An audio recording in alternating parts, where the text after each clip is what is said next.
우리는 이 고린도전서 15장을 통하여서 이제 새로운 주제를 다루고 있습니다. 이 고린도전서에는 여러 가지 주제를 많이 설명을 하고 있지요. 특별히 이 고린도전서 15장 때문에 우리가 그동안 잘못 알고 있는 천국에 대한 개념들, 또 이해들을 바로잡을 수 있는 그런 시간이 된 것입니다. 우리가 보통 이제 천국 그러면 많이들 생각하시는 게 죽어서 가는 곳, 그리고 영혼이 하나님과 함께 있는 것, 그게 이제 뭐 천당 이런 표현을 많이 쓰죠. 그래서 영화 같은 데 보면, 또 드라마 같은 데 보면 어떻습니까? 착한 일 많이 한 사람들이 빛나는 하늘 계단으로 이렇게 쭉 올라가면서 막, 그죠? 그렇게 영화가 끝나잖아요. 드라마도 그렇게 끝나고. 재밌게 보셨죠? 그런데 그러한 영화나 드라마에 나오는 천국과 성경에서 말씀하고 있는 하나님이 계획하시고 있는, 하나님이 이루실 천국은 상당히 다릅니다. 상당히 달라요. 그래서 이러한 이 성경에서 말씀하고 있는 천국 개념을 우리가 잘 이해해야 올바른 신앙을 좀 가질 수 있습니다. 그래서 이걸 잘 가지기 위해서, 또 여기에 대해서 오해가 많으니까 바울 사도가 15장에서 아주 길게 썼어요. 짧게 썼으면 우리도 좀 편했을 텐데 길게 써놨습니다. 그래서 그 내용들을 우리가 좀 살펴보도록 하겠습니다. 여러분, 이 본문을 보면 이 만일이라는 단어가 5번이 나와요. 이 말은 가정법을 5번이나 사용해서 뭔가를 강조한다는 거예요. 뭔가를 강조하는데 뭘 강조하는가? 이것을 한번 살펴보도록 하겠습니다. 12절이 15장 전체가 나오게 된 배경입니다. 12절에 보면 이렇게 기록되어 있어요. 그리스도께서 죽은 자 가운데서 다시 살아나셨다 전파되었거늘 너희 중에 어떤 사람들은 어찌하여 죽은 자 가운데 부활이 없다 하느냐, 이렇게 기록되어져 있지요. 이 당시에도 부활이 없다라고 생각하는 사람들이 꽤 많이 있었습니다. 먼저는 유대 사회 속에서도, 유대인들 가운데서도 부활이 없다라고 생각하는 사람들이 꽤 있었는데, 이 사람들이 권력을 가지고 있었어요. 이 사람들이 누구냐 하면 사두개인들입니다. 그래서 이 마가복음 12장 18절에 보면 부활이 없다 하는 사두개인들이 예수께 와서 물어 이르되, 이렇게 되어 있죠. 그래서 뭐 첫째가 죽고 둘째가 죽고 셋째가 죽고 나중에 부활했을 때 누구 아내가 됩니까? 뭐 이렇게 당시에 율법에 있었던 형사치수제에 대해서 이제 질문을 하게 되죠. 그래서 예수님이 나중에는 결혼하는 거 없다, 뭐 이렇게 이제 해답을 해 주십니다. 근데 사두개인들은 철저하게 부활을 믿지 않았어요. 그리고 이 사두개인에 대한 자세한 설명이 사도행전에도 나옵니다. 자, 사도행전 23장 6절에서 8절에 보면 이런 내용이 나옵니다. 바울 사도가 예루살렘에 올라가서 공회에서 신문을 받는데, 공회 구성원들을 보니까 바리새인들과 사두개인들이 나눠져 있는 거예요. 그래서 이런 내용이 나옵니다. 바울이 그중 일부는 사두개인이요 다른 일부는 바리새인인 줄 알고 공회에서 외쳐 이르되, 여러분 형제들아, 나는 바리새인이요 또 바리새인의 아들이라. 죽은 자의 소망 곧 부활로 말미암아 내가 신문을 받노라. 그 말을 한즉 바리새인과 사두개인 사이에 다툼이 생겨 무리가 나뉘어지니, 이는 사두개인은 부활이 없고 천사도 없고 영도 없다 하고 바리새인은 다 있다 함이라. 이렇게 기록되어 있어요. 그러니까 이미 2000년 전에 유대 사회 속에서도 부활을 믿지 않는 자들이 꽤 많이 있었습니다. 특히 사두개인들, 이 공회의 사두개인들은 상당한 권력을 가지고 있어요. 근데 그 가운데도 부활도 믿지 않고 영혼도 없다라고 생각해요. 천사도 없다, 이렇게 생각하는 거죠. 이 사람들은 이제 전형적인 구약 성경을 믿지 않는 사람들입니다. 그래서 구약 성경에 보면 천사도 나오죠. 그렇죠? 영혼에 대해서도 설명을 하고, 하나님이 영혼을 불어 넣으신다, 이런 표현들을 선지서에서 여러 번 설명하고 있습니다. 그리고 부활에 대한 내용도 구약 성경에 상당히 많이 나오고 있어요. 다니엘서 12장 이런 데 보면 뭐 나중에 우리가 이 영생, 하나님 나라에서 영생할 자도 부활하고 지옥에서 영원한 고통을 당할 자도 부활을 한다라는 내용이 나오는데, 뭐 그런 것들을 안 믿는 거예요, 이 사람들은.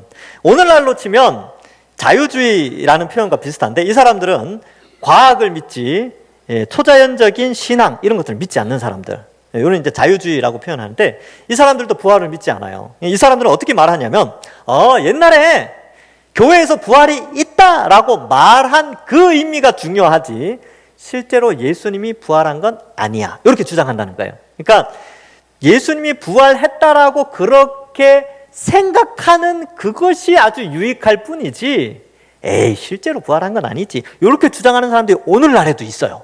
오늘날에도 신학자들 중에서 가끔 이런 사람들이 한 번씩 등장하는데, 이 사람들이 이제 성경을 안 믿는 사람들 있죠. 근데 이 고린도 교회는 이런 유대 분위기가 아니에요. 유대 사람들이 많은 게 아니고 여기에는 이방인들이 많아요. 그러면 1세기 때, 당시에 1세기 지중해 연안에 있는 철학 사상을 좀 알 필요가 있겠죠. 그 사람들은 어땠냐면 이 사람에 대해서 어떻게 연구를 했느냐, 이 사람을 어떻게 정의 내렸냐 하면, 나름 똑똑하다고 생각하는 철학자들이 이렇게 생각했어요.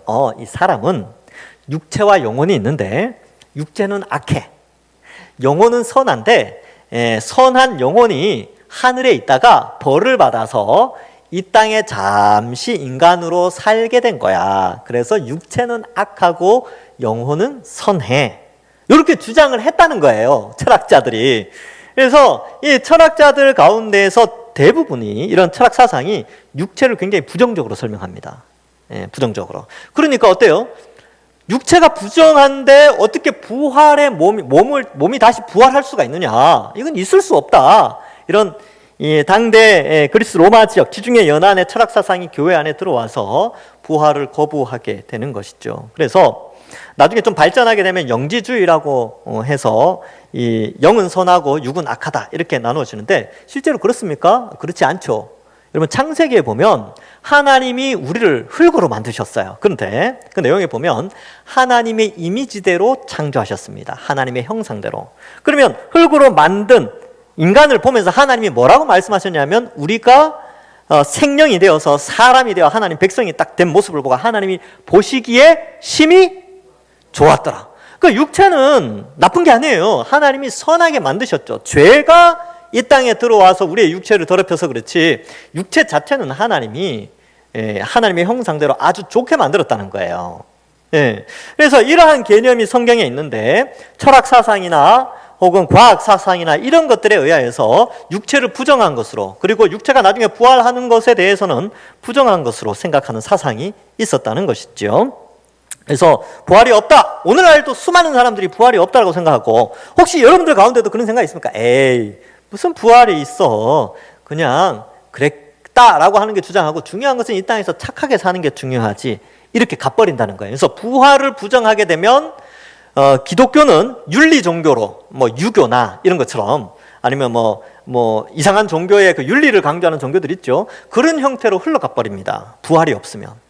그래서 부활 사상이 굉장히 중요한데, 이 부분에 대해서 우리가 좀 생각을 해봐야 하는 것이죠. 자, 그래서 이제 13절부터 본격적으로 가정법 5번을 사용합니다. 만일 죽은 자의 부활이 없으면 그리스도도 다시 살아나지 못하셨으리라. 이 13절은 16절에도 다시 한번 반복되는데, 이 말을 바꿔서 생각해요. 가정법인데 실제로는 그렇지 않다는 거죠. 실제로는 죽은 자의 부활이 있기 때문에 그리스도가 다시 살아나셨다, 이렇게 표현하는 것이죠. 근데 죽은 자의 부활이 없으면 그리스도도 다시 살아나지 못한다. 그러면 여러분, 여기서 약간 좀 본문에서 약간 벗어나지만 원리를 생각해 봅시다. 부활이라는 주제가 왜 중요한가? 왜 중요할까요? 이게 우리가 이제 예수님도 육체로 부활하여서 영원히 살고, 이제 나중에 우리도 육체로 부활하여서 영원히 살게 되는데, 이게 왜 중요하냐 하면, 여러분, 이것이 창조의 원리에 들어가 있어요. 하나님이 이 땅을 만드신 원리 속에 이게 있다니까요.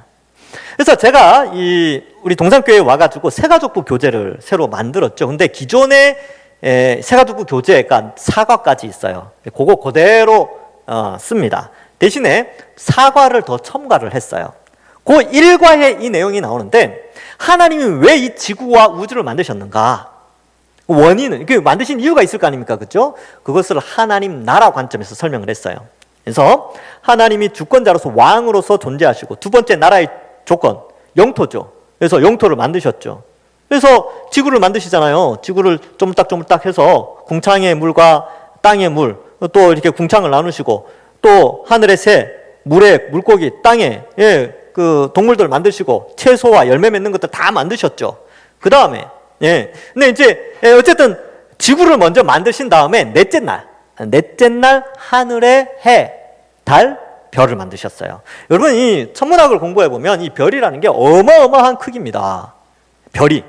그러니까 우리 눈에 반짝하는 고개요, 사실 실제 크기가 어마어마해요. 은하죠, 은하. 은하의 크기예요. 그러니까 태양계보다 더 큰, 태양계가 속해 있는 엄청난 태양계와 같은 그러한 것들이 무수하게 몰려 있는 게 우리 은하인데, 그 우리 은하가 아주 조그마한 별처럼 보인다는 거예요. 근데 그런 은하가 엄청나게 많이 있는 성단이 있어요, 성단. 그 성단도 아주 요만해요.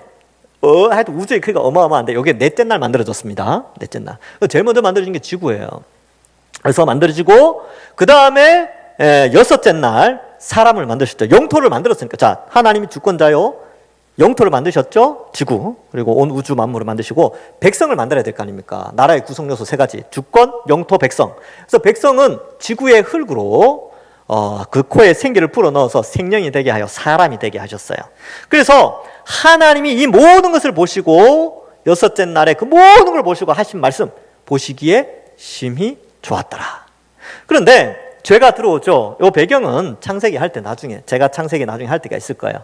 그때 설명을 해드릴게요. 어쨌든 이 죄가 들어왔고, 이 죄를 가지고 온 마귀가 있었죠. 마귀는 이 천사 중에 우두머리 중에 하나.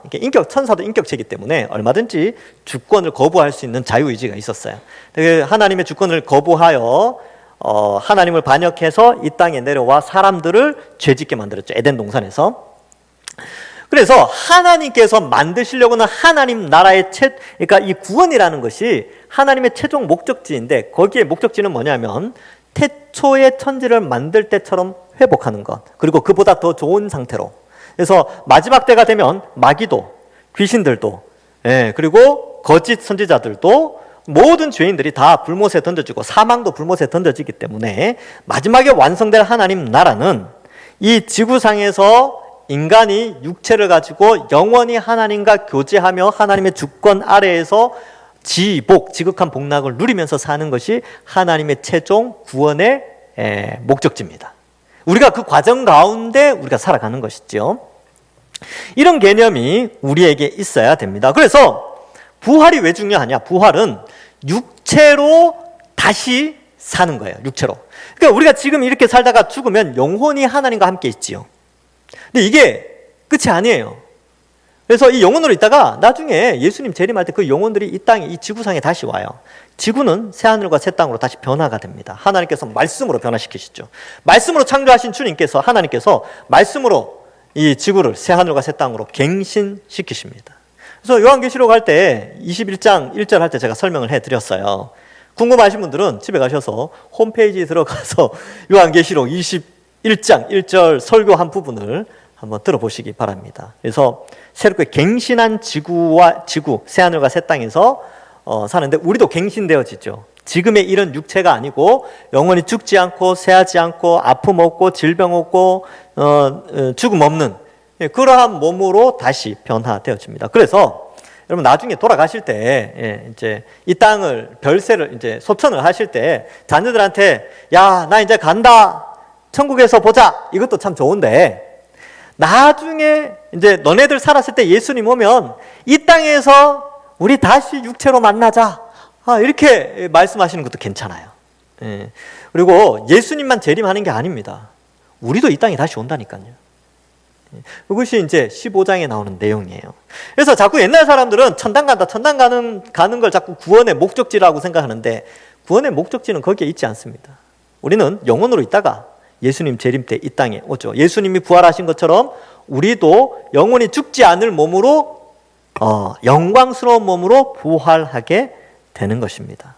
지금 좀 아프시죠? 이렇게 무릎도 아프시고, 그죠? 또 어깨도 아프시고, 허리도 아프시고, 또 당뇨병도 있고, 고혈압도 있고, 또 고지혈증도 있고, 약 없이는 이제 살 수 없는 그런 분들도 많이 있죠.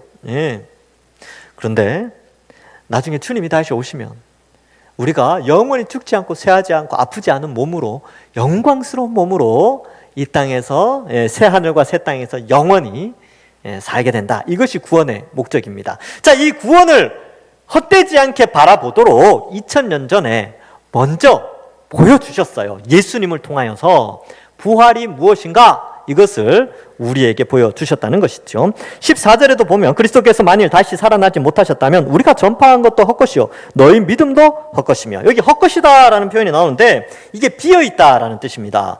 그러니까 복음의 메시지, 그러니까 복음이라는 게 기쁜 소식 아닙니까? 기쁜 소식인데 결과가 없는, 부활이 없으면 기쁜 소식인데 결과가 없어지게 되는 것이죠. 하나 예를 들어 볼게요. 어떤 이제 아주 이렇게 부자 분께서 우리 동산교회 딱 오셔서, 여러분 주중에 제가 여러분들의 각 가정에 여기 이제 많은 분들이 있으니까 각 가정에 택배로 명품 5천만 원짜리 가방을 하나씩 드리겠습니다 하고 기쁜 소식을 알려줬어요. 기쁜 소식이죠. 그래서 주중에 막 기다렸어요. 아유, 이제 택배가 오는데 택배가 띵동 하고 왔어요. 박스에. 크기도 딱 가방 들어갈 크기로. 택배를 딱 뜯는 순간 안에 아무것도 없어. 그럼 어떻습니까? 기분이 허망하죠. 며칠 전에 말했던 그 복된 소식은 복된 소식이 아닌 게 됐죠. 요럴 때 쓰는 표현이 헛되다. 이런 거예요, 헛되다. 이게 이제 복음이 헛된 게 그런 거예요. 복음 시기권 전했는데 막 기다리는데 그게 없다, 부활이 없다 그러면 다 헛된 겁니다. 근데 왜 이 표현을 썼냐면 사실은 헛되지 않다는 거예요. 왜? 예수님이 부활하셨고, 부활하신 것을 사도 바울이 목격을 했고 12제자가 목격을 했고 그들뿐만 아니라 500여 형제들이 다 동시에 봤기 때문에, 도대체 그 부활이 무엇이었는가? 얼마나 놀라웠냐 하면요, 스데반이 죽음을 각오하고 돌에 맞아 죽었어요. 여러분, 그 목격하지 않았다면, 부활의 증인이 아니라면 죽을 필요가 없죠. 목격하지 않았는데.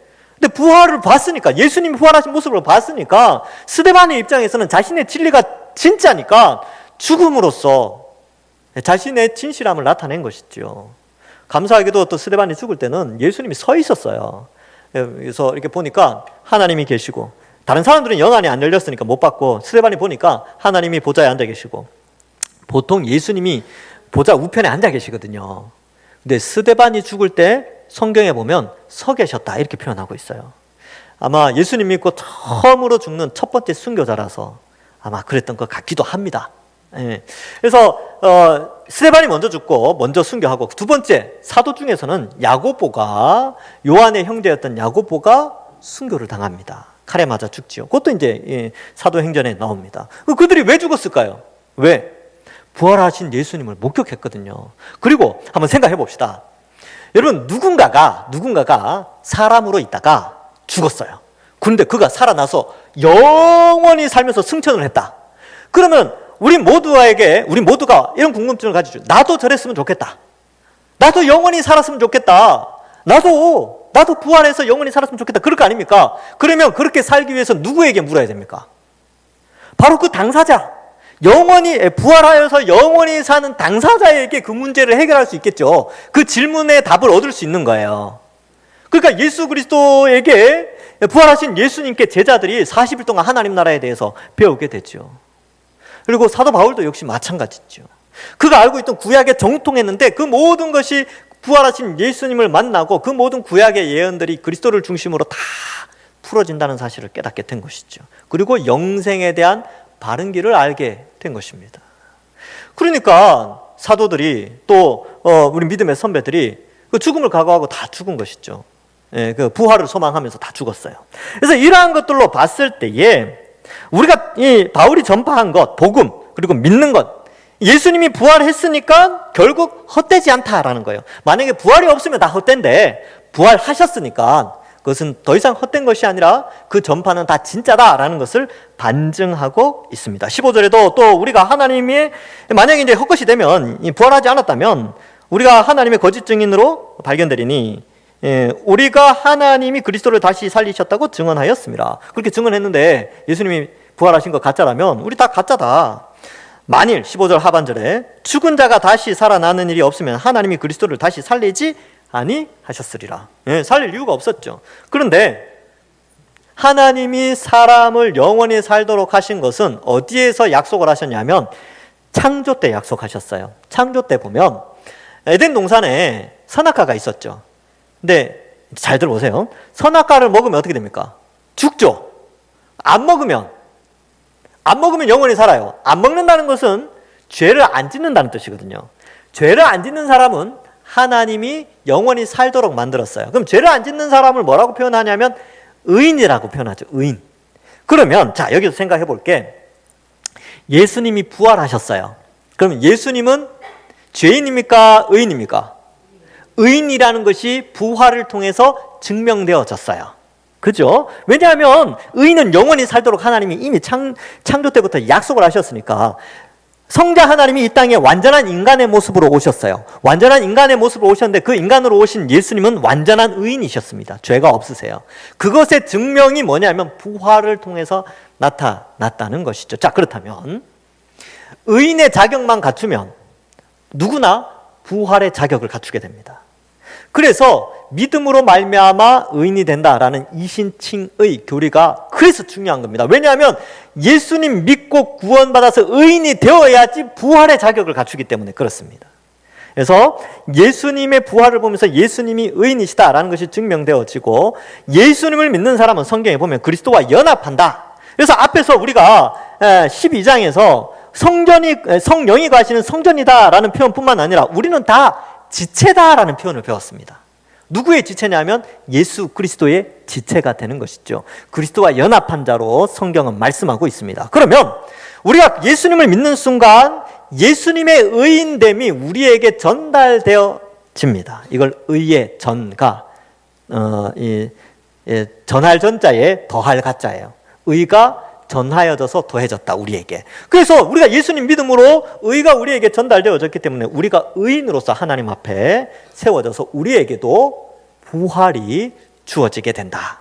이거 하나 바라보고 살아간 사람이 사도들과 이 부활의 증인이고 이 사상 때문에 이 예수님으로 말미암아 인생이 변화된 사람이 바로 바울이죠. 바울은요 사실 예수님 안 믿었으면 인생 편하게 살 수 있었어요. 최고의 석학이었죠. 당대 최고의 랍비라고 불려졌던 가말리엘의 문화에서 예루살렘 중심에 거기에다가 그는 로마 시민권까지 가진 하여튼 엘리트 중에 엘리트입니다. 아주 편하게 살 수 있었어요. 그런데 그가 왜 이런 고생을 합니까? 왜 죽음을 각오하고 잠도 못 자고 매도 여러 번 맞고 거의 죽을 뻔하고 루스드라에서는 돌에 맞아 사람들이 어이 죽었네 갖다 버리자 하고 버려질 정도로 왜 그렇게 비참한 인생을 살았습니까? 왜냐하면 부활이 있었기 때문에 그렇습니다. 부활을 소망했기 때문에 그렇죠. 자, 그래서 여러분 우리가 사실 이 의인이 되었다는 것은 죄인에서 의인으로 변화했어요. 그럼 죄인의 결과는 뭐냐? 죄인은 죽음이지요. 그래서 로마서 6장 23절에 죄의 삭은 사망이요 하나님의 은사는 그리스도 예수 우리 주 안에 있는 영생이라. 이게 은사라는 게 선물인데 이 은사가 영생이 돼요. 이 영생이 뭐냐면 육체의 영생이에요. 육체가 영원히 사는 것. 요즘은 육체 영생 이런 용어를 잘 안 쓰죠. 왜냐하면 이단들이 이 용어를 너무 많이 써가지고 우리는 영원히 사는 부활체 이런 표현을 많이 씁니다. 사실은 육체 영생이에요. 나중에 주님 이 땅에 오시면 우리가 육체가 영원히 사는 것이죠. 신천지 이런 용어도 요즘 교회에서 안 쓰죠. 왜요? 이단들 중에 신천지가 있으니까 요즘은 불편해도 새하늘과 새 땅 이렇게 표현합니다. 어쨌든 이렇게 우리가 구원받는다, 구속을 받는다 이런 표현은 단순히 영혼이 하나님과 함께 있다 이 개념뿐만 아니라 이 구속이란 헬라어 단어를 찾아보면 두 번째 의미가 뭐냐 하면 몸의 부활이라는 의미가 있어요. 그래서 우리의 구원은 몸의 부활을 표현하고 있는 것입니다. 그러므로 이 부활이 없으면 기독교는 현세 속에서 그저 도덕적 종교로 변질되어질 수 있고 이렇게 많은 사람들이 믿지 않을 겁니다. 그리고 사라지겠지요. 그리고 영혼이 하나님과 함께 있다 이렇게 표현해버리면 영혼으로 영혼이 산다 이렇게 해버리면 다른 종교와 차이가 없어지게 됩니다. 그러나 우리는요 예수님의 부활 때문에 우리가 영원히 죽지 않을 몸으로 우리도 부활되어진다라는 이것이 구원의 마지막 지점이라는 것을 우리가 반드시 알아야 되는 것이죠. 자, 그러면 이제 부활 후에 어떠한 모습이 될까? 요즘 상상해 보면 재밌지 않겠습니까? 그걸 예수님이 약간 보여주셨어요. 예수님이 부활하신 첫날에 제자들에게 가셨어요. 근데 제자들이 문을 꼭꼭 닫아놨어요. 무서워가지고. 근데 문이 닫힌 공간 안으로 예수님이 들어오셨죠. 이거는 공간의 제약을 받지 않는 몸인데 이것은 신성이에요. 신성. 그러니까 이거는 우리가 부활해도 공간에 초월을 할 수는 없어요. 아담이 처음 만들어졌을 때 공간의 초월을 했나요? 아니죠. 시간적 초월은 가능했지만 공간의 초월은 불가능했습니다. 왜냐하면 육체로 만들어졌기 때문에. 공간의 초월은 신만이 할 수 있는 겁니다. 그래서 신성을 가진 예수님이죠. 그런데 우리가 부활하신 예수님과 동일하게 또 볼 수 있는 것은 예수님이 오셔가지고 제자들이 우와 영이다 이렇게 영혼이다 이렇게 생각하니까 아니 나 실제 몸이야 몸으로 부활했어 라고 하는 증거로 어떻게 하셨냐면 먹었어요. 드셨습니다. 음식을 갖다 달라고 해서 먹었다니까요. 영이라면 이게 들어가는 게 다 보였겠죠. 투명 인간처럼. 근데 아니요. 씹어서 삼키셨어요.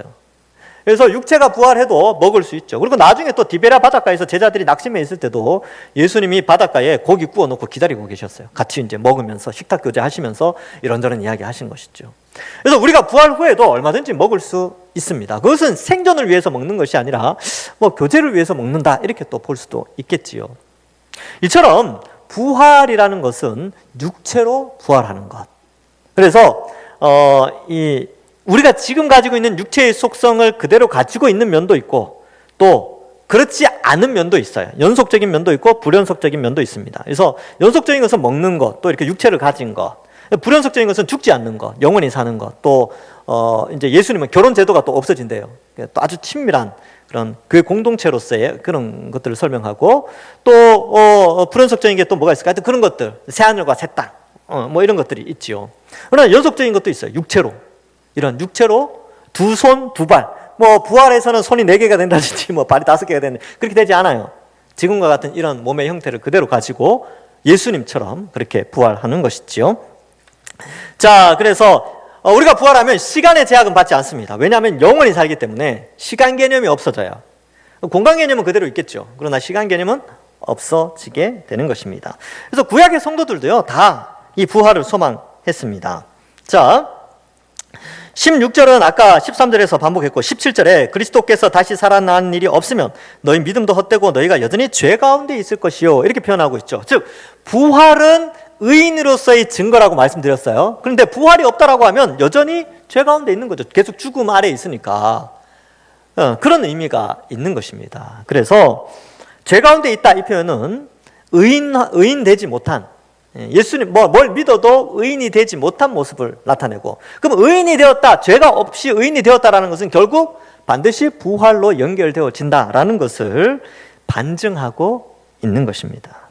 여러분 기대되지 않습니까? 단순히 옛날에는 이 땅은 참 살기 힘들고 죄 많은 이 세상은 내 집안이네.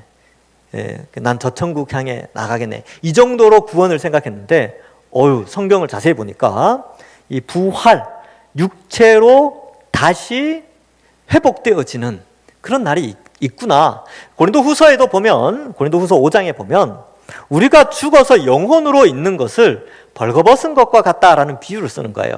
그 말은 무슨 말이냐면 다시 옷을 입을 날이 있다. 그건 이제 부활의 날인데 우리가 죽어서 하나님과 함께 있는 것은 마치 벌거벗은 것 같이 제한된 한계가 있다는 거죠. 그러나 예수님의 재림을 통하여서 우리가 육체를 다시 덧입게 된다.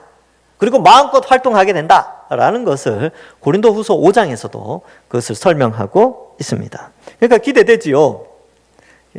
좀 아픈 가운데 오늘 아침에도 아프다. 또 계단 올라오시는 거 얼마나 힘드셨습니까? 물론 이제 좀 있으면 엘리베이터 설치를 하지만 힘드시죠. 근데 소망하셔야죠. 오늘 말씀을 통해서 그렇구나. 영원히 아프지 않고 쇠하지 않고 죽음 없는 그러나 육체로 영원히 사는 구원을 하나님이 준비해 두셨구나. 예수님 잘 믿어야 되겠구나. 이렇게 우리가 생각하는 것이죠. 자, 18절에 또한 그리스도 안에서 잠자는 자도 망하였으리니 부활이 없다라고 하면 예수님 믿고 억울하게 죽고 막 그저 고난당하고 죽은 사람들 히브리서 11장에 보십시오. 얼마나 많은 사람들이 예수님 믿다가 죽었습니까? 수많은 선지자들이 나오죠. 톱으로 켜는 것. 이사야가 그렇게 죽었다라고 표현을 하죠. 하여튼 그런 사람들이 왜 그렇게 죽었습니까? 부활의 소망이 있었으니까. 그런데 부활이 없다 그러면 그 사람들이 제일 불쌍한 사람이에요. 그리고 생고생하면서 바울이 복음 전하는 거 이거 다 헛된 건데 부활이 없다면 이들만큼 불쌍한 사람이 없는 것이죠. 그러나 뭘 의미해요? 부활은 있다. 목격했다는 거예요. 봤는데 뭐. 그들의 죽음이 그들의 순교가 부활의 증인이 부활이 참이라는 것을 나타내고 있습니다. 그래서 19절에 만일 그리스도 안에서 우리가 바라는 것이 다만 이 세상의 삶뿐이면 모든 사람 가운데 우리가 더욱 불쌍한 자이라 이렇게 기록하고 있습니다. 불쌍하죠. 예. 이 세상으로 끝나면 이 고생한 거 얼마나 불쌍합니까? 놀고 먹고 살아야 되는데. 예. 그래서 여러분 이 철학 사상에 보면 스토아 학파, 에피쿠로스 학파 뭐 이런 학파들이 있어요. 사도행전에 보면 이 사도 바울도 에피쿠로스 학파를 만납니다. 그래서 그 성경에 나와요. 이제 에피쿠로스 이렇게 안 돼 있는데 에피구레온가 뭐 하여튼 그렇게 표현돼 있어요. 그 사람들을 만났는데 이 사람들은 어떤 사람이냐면 삶이 부활이 없으니까 이 세상에서 그냥 마음껏 살자 이런 사람들이에요. 그래서 마음껏 즐기면서 사는 사람들, 이 에피쿠로스 학파고 이 땅에서 살더라도 내 명예를 귀하게 여기는, 육체의 정욕을 귀하게 여기는 사람이 아니라 명예 있잖아요. 명예. 남들한테 인정받고 높임받는 것이 삶의 목적인 사람들은 어떻게 살아가냐면 이제 절제하는 거죠. 금욕하게 되고, 우와 당신 대단합니다 이런 소리 들으려고 육체를 절제하기 시작하는 거죠. 이런 금욕주의도 같이 등장하게 됩니다. 그러나 여러분 부활 사상을 가진 사람은 그렇지 않아요. 이 땅의 것에 이 땅의 것을 즐긴다든지 이 땅에서 뭔가를 존경받는다든지 그런 데 관심이 없습니다. 부활의 신앙을 가진 사람은 영원한 시간대에서 행복하게 사는 것에 관심이 있어요. 여러분 1000만 년 산다, 억년을 산다고 해서 1억 년을 사신다고 생각해 보세요. 1억 년 가운데 100년 깁니까 짧습니까? 돈으로 설명해 드릴게요. 1억을 가지고 있는 사람이 100만 원 좀 큽니까? 예, 100원. 우리 인생이 100원과 같은 인생인데 1억을 가진 사람에게는 100원이 큰 돈이 아니에요. 여러분 집안에서 100원짜리 어떻게 잘 돌아다니고 있습니까? 예, 잘 안 쓰죠 요즘은. 우리의 짧은 100년이 100원의 인생과 같은 거예요. 하나님은 우리에게 준비해 주신 인생은 값으로 따질 수 없이 어마어마한 가치를 가진 영생, 부활 영생이 우리에게 준비되어져 있습니다. 그러한 관점에서 여러분 이 짧은 인생 때로는 아플 수도 있고요. 때로는 가난하게 살 수도 있고 때로는 교회 섬기는 것 때문에 피곤하고 힘들 수도 있죠. 그런데 믿음을 지키는 일이라면 믿음을 지키기 위해서 수고하고 헌신하고 때로는 손해보고 때로는 아픔이 생기고 그런 것이라면 부활 소망 때문에 그런 것이라면 그것은 얼마든지 가치가 있는 것입니다. 그리고 하나님 앞에 칭찬과 명성과 존귀를 영원히 받게 돼요. 이 땅에서 짧게 50년, 60년 남들한테 칭찬받는 것보다 영원히 칭찬받는 게 훨씬 귀중하죠. 훨씬 가치가 있죠. 그런 가치관으로 살아가는 것입니다. 그래서 바울이 머리가 좋아요. 그래서 이 계산을 잘했습니다. 그래서 바울이 고린도후서 4장 10절과 11절에 이렇게 기록합니다. 우리가 항상 예수의 죽음을 몸에 짊어짐은 예수의 생명이 또한 우리 몸에 나타나게 하려 함이라. 우리가 살아있는 자가 항상 예수를 위하여 죽음에 넘겨지면 엄청 고생한다는 거죠. 예수의 생명이 또한 우리 죽을 육체에 나타나게 하려 함이라. 부활의 소망이 있다는 거죠. 그래서 이렇게 고생하는 것은 앞으로 부활 소망이 있으니까 계산을 해보니까 야 내가 이 주를 위해서 고생하는 것이 영생을 위한 방법이구나 이렇게 계산을 했다는 거예요. 그래서 그 값을 치르는 것이죠. 우리도 계산 잘해야 됩니다. 예. 이 땅에서 잘 먹고 잘 사는 거 계산하는 것도 중요하겠지만 영원한 하나님 나라에 투자를 하셔야 돼요. 예. 너희 재물을 천국에 쌓으라고 예수님이 오셔가지고 할 말도 많으신데 그 말까지 하셨어요. 천국 창고에 재물을 쌓으라고. 예. 어쨌든 부활의 소망이 있다. 이것을 우리에게 말씀해 주고 있습니다. 그래서 20절에 그러나 이제는 이게 바울이 잘 쓰는 표현이에요. 분위기가 바뀌었죠. 그리스도께서 죽은 자 가운데서 다시 살아나사 잠자는 자들의 첫 열매가 되셨다. 예, 첫 열매가 되셨대요. 다음 주가 맥주 감사 주일입니다. 그래서 20절 이하는 다음 주에 말씀드리겠습니다. 도대체 첫 열매의 의미가 뭘까? 맥주 감사 주일을 맞이하면서 이 의미를 생각해 본다면 부활의 열매, 이것이 우리와 무관하지 않구나. 그리고 첫 열매가 있으면 이것은 뭘 의미하냐면 두 번째 열매는 반드시 있다라는 것을 암시하고 있는 것입니다. 그 두 번째 열매는 어떻게 나타날까? 궁금하시죠? 재밌어요. 이 열매가 맺혀지는 시스템이 있다니까요. 다음 주 이 시간에 빠지지 마십시오. 예, 그때 또 은혜 받는 시간을 가지겠습니다. 말씀을 마무리합니다. 우리 모두 이 땅을 살면서 천국 또한 완성될 하나님 나라의 부활을 소망하면서 예수님 잘 믿으시고 한 주간 신앙생활 잘하시는 모든 주의 백성들 되기를 주님의 이름으로 간절히 축원합니다. 기도하겠습니다. 하나님 감사합니다. 우리에게 부활 신앙을 허락하시고 이 부활의 확실함을 우리 믿음의 선배들의 그 기록과 죽음을 통하여서 깨닫게 하시니 감사합니다. 성령께서 이 메시지를 잘 믿어서 우리도 부활을 소망하면서 이 땅에서 신앙생활 잘하여 믿음 생활 잘하고 살아가는 저희들 되게 하여 주옵소서. 이번 한 주간도 우리 모든 성도들 지켜주실 줄 믿사옵고 예수님의 이름으로 기도하옵나이다. 아멘.